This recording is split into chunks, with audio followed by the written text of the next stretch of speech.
মানুষকে শুধু মুখ দিয়ে দাওয়াত দেওয়া যায় না, ব্যক্তিত্ব দিয়ে দাওয়াত দেওয়া যায়, আচার ব্যবহার দিয়ে দাওয়াত দেওয়া যায়।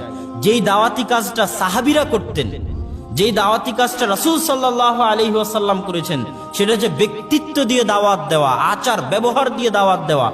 5টা মিনিট তার সাথে কথা বললে মানুষ প্রভাবিত হবে। তাকে বলা লাগবে না যে আসো ইসলাম গ্রহণ করো। তার সাথে 10টা মিনিট সময় কাটালে সে প্রভাবিত হবে যে বাপরে বাপ, এত উন্নত চরিত্রের মানুষ হয় কিভাবে, কোথায় থেকে এত উন্নত চরিত্র শিখলো, ওহো ইসলাম থেকে শিখেছে। সে মুখে বলা লাগবে না যে আসেন ইসলাম গ্রহণ করেন। আর আমাদের পুরো দাওয়াতের ভিত্তি হয়ে গেছে মৌখিক দাওয়াত, কারো চরিত্র ভালো নয়। ইল্লা মান রাহিমা রব্বি, যার প্রতি আমার প্রতিপালকের দয়া আছে সে ব্যতীত। তাহলে আকীদায় সালাফি হয়ে কোনো লাভ নেই যদি চরিত্রে আপনি as-সালাফা সালেহ মুহাম্মদ সাল্লাল্লাহু আলাইহি ওয়াসাল্লাম এবং সাহাবীদের অনুসরণ না করতে পারেন।